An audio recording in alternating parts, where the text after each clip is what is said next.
கர்த்தரும் இரட்சகருமாக இயேசு கிறிஸ்துவின் இனிய நாமத்தினால் இம்மானுவேல் விசுவாச ஊழியங்கள் வழங்கும் வாரம் ஒரு வசனம் என்ற தலைப்பில் இந்த 315ஆம் நிகழ்ச்சியிலும் உங்களை சந்திப்பதில் மிகுந்த மகிழ்ச்சி அடைகிறோம். கர்த்தர் நம்மை குறைவில்லாமல் பாதுகாத்து வந்திருக்கிறார். அவருக்கு நன்றி சொல்வோம். வாழ்நாள் முழுவதும் அவருக்கு நன்றியாக வாழ்ந்து அவரின் ஆசீர்வாதத்தை பெற்றுக்கொள்வோம். இந்த நிகழ்ச்சியை உங்கள் நண்பர்களுக்கும் உறவினர்களுக்கும் அறிமுகப்படுத்துங்கள். கர்த்தர் தாமே உங்களை ஆசீர்வதிப்பாராக. ஆமேன். அனைவருக்கும் வணக்கம். இந்த வார வசனம் மத்தேயு 28:20. இதோ உலகத்தின் முடிவு பரியந்தம் சகல நாட்களிலும் நான் உங்களோடு கூட இருக்கிறேன். And behold, I am with you always to the end of the age. Matthew chapter 28 verse 20. Thank you.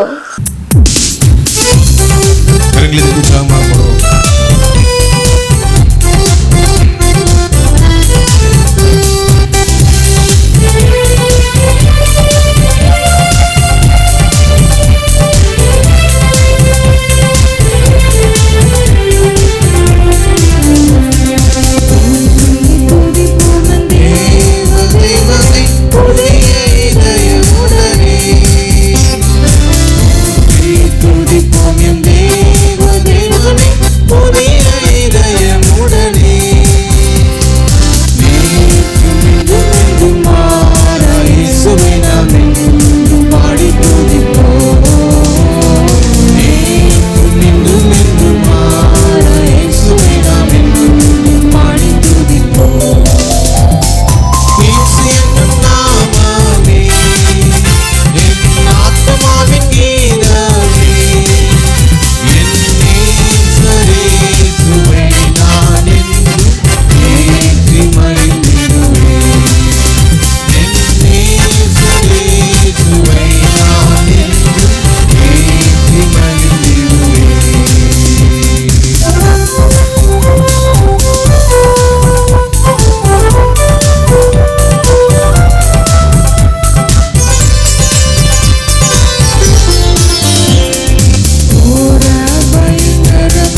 கிறிஸ்துவுக்குள் அருமையானவர்களே, ஆண்டவராகிய இயேசு கிறிஸ்து நாமத்தினால் உங்களை நான் வாழ்த்துகிறேன். இம்மானுவேல் விசுவாச ஊழியங்கள் சார்பிலே ஆண்டவருடைய வசனங்களை தியானித்து வருகிறோம். இந்த 315வது வாரத்திலும் கூட ஆண்டவருடைய கிருபையினாலே மத்தேயு 28:20 நாம் தியானிக்க இருக்கிறோம். மத்தேயு 28:20, இதோ உலகத்தின் முடிவு பரியந்தம் சகல நாட்களிலும் நான் உங்களுடனே கூட இருக்கிறேன். இதோ உலகத்தின் முடிவு பரியந்தம் சகல நாட்களிலும் நான் உங்களுடனே கூட இருக்கிறேன்.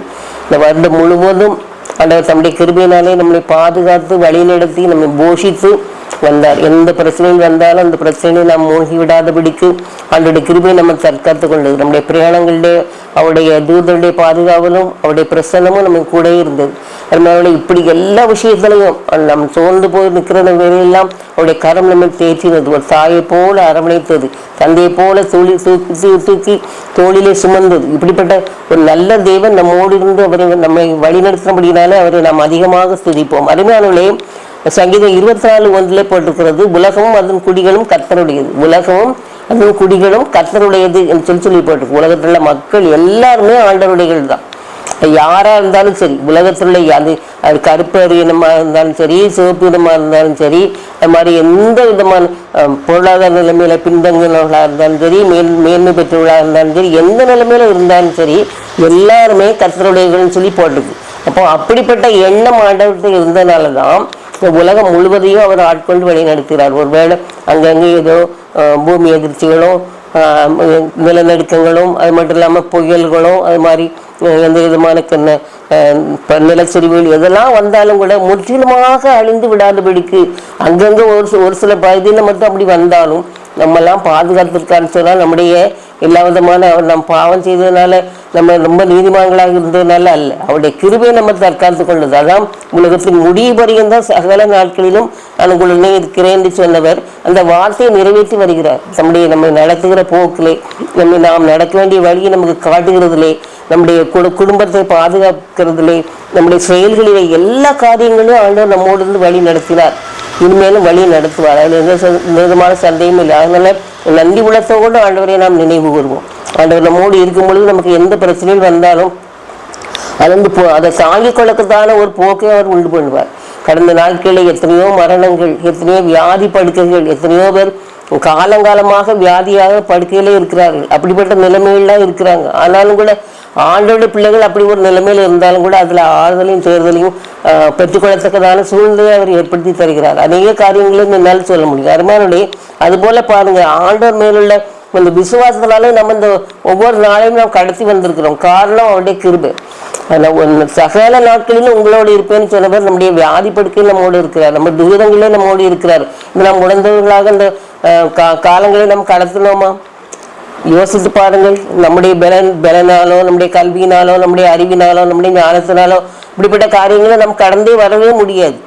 ஏன்னான்னு சொன்னால் நம்முடைய சரீரம் ஒரு மண்ணான சரீரம், சீக்கிரமாக தோன்றுவிடும். ஆனால் ஆண்டோடைய கிருபை இருந்ததுனால மட்டும்தான் அவர் உலகத்தின் முடிவரையும் தான் உங்களோட இருப்பேன்னு சொன்ன அந்த வாக்குத்தத்தை நிறைவேற்றுவதற்காக நம்மோடு இருக்கிறார். ஆகையினால அருமையானவர்களே, ஒவ்வொரு நாளும் அவர் நம்மோடு இருந்ததை ஒவ்வொரு நிமிஷமும் நினைத்து அவருக்கு நன்றி சொல்ல கடமைப்பட்டிருக்கிறோம்.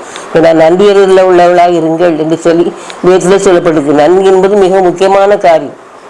நாம யாருக்காவது ஒரு உதவி செய்தோம்னு சொன்னா அவங்க நம்மகிட்ட ஒரு நன்றி சொல்லலை, ஒரு நன்றி கூட சொல்லலை அப்படின்னு சொல்லுவோம் அநேக நேரங்கள். அப்போ மனிதராகிய நாமே ஏதோ ஒரு சின்ன உதவி செய்வோம், அதுக்காக அவங்க மற்றவங்க நன்றி சொல்லன்னு சொல்லி கவலைப்படும் பொழுது ஆண்டவராக இயேசு கொடுத்து அது கொடுத்து மிகவும் கவலைப்படுவார் கட்டாயம். ஏன்னா 10 குஷ்டரோகிகளுக்கு அந்த சமயத்தில் அவர்களுக்கு சுகம் கொடுத்தவர் ஒரே ஒருவன் மட்டும் திரும்பி வந்து நன்றி சொன்ன சமயத்தில் அவர் என்ன சொன்னாரு, சொந்தமானவங்க 10 பேர் அல்லவா, மீதி 9 பேர் எங்கேன்னு கேட்டார். அதுபோல ஆண்டவர் நம்மிடத்துல கேட்பாரு, நீ இவ்வளவு உனக்கு செய்தேனே, நீ நன்றியே சொல்லலையே, நன்றி கட்டவனா இருந்தியே அப்படின்னு சொல்லி என்ன செய்வார், சொல்வார். அதனால அப்படி சொல்லாத தேவன். ஆனா நம்ம அதை உணரணும்.